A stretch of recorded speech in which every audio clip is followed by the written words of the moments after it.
milliards d'euros, soit la moitié du PIB de la France, c'est au bas mot la taille du marché mondial des jeux d'argent.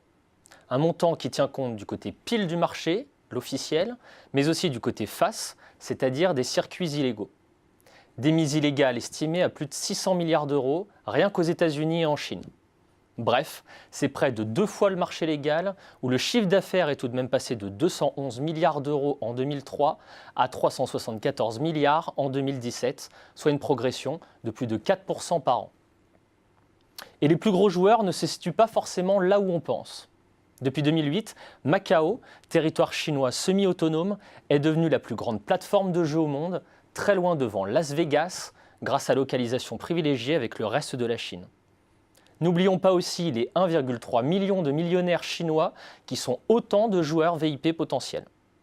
De gros joueurs qui représentent au passage 50% des revenus des casinos de Macao.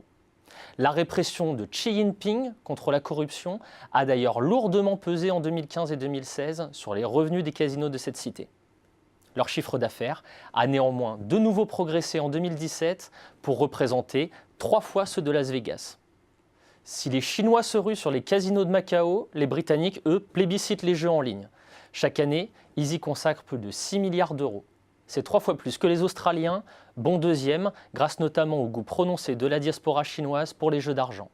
Les Français, en 4e position, ont misé, eux, 1,4 milliard d'euros en 2017.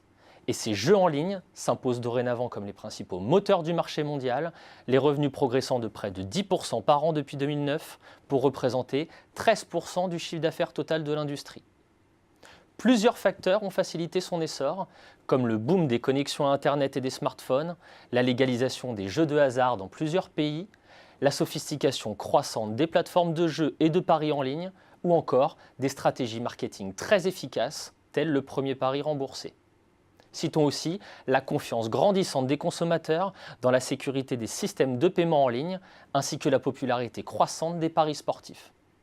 La Française des Jeux a ainsi décidé d'investir 500 millions d'euros d'ici 2020 pour développer ses services numériques.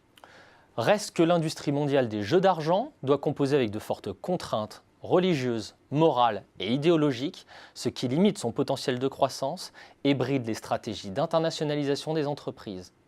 Si les activités de jeu sont interdites pour des raisons religieuses en Utah, en Arabie Saoudite ou au Pakistan, elles sont interdites en Chine pour des raisons idéologiques, mais pas à Macao, bien que Pékin organise des loteries qui ne sont pas considérées comme des jeux de hasard. Au Royaume-Uni, le gouvernement a dévoilé en janvier 2018 des mesures visant à davantage encadrer les jeux en ligne, car plus de 2 millions de personnes seraient jugées à risque. D'autres pays font néanmoins le chemin inverse, parfois pour des raisons d'ordre fiscal. La Cour suprême des États-Unis a ainsi décidé en mai 2018 d'annuler les restrictions sur les paris sportifs en dehors du Nevada. Aux États-Unis, les casinos rapportent plus de 8 milliards d'euros aux finances publiques. Le Japon s'apprêterait pour sa part à autoriser officiellement les jeux d'argent et donc à favoriser la création de complexes de jeux intégrés, ce qui pourrait ringardiser le très populaire pachinko. Quant à la France, où les jeux d'argent sont officiellement soumis à une interdiction générale de principe, interdiction assortie manifestement de tas d'exceptions, elle pourrait ouvrir le capital de la Française des Jeux, peut-être en 2019. Cela ne veut pas dire que l'État se priverait des 3 milliards d'euros de recettes fiscales, équivalent à 1% du budget de l'État, car ces recettes proviennent de taxes et non des dividendes.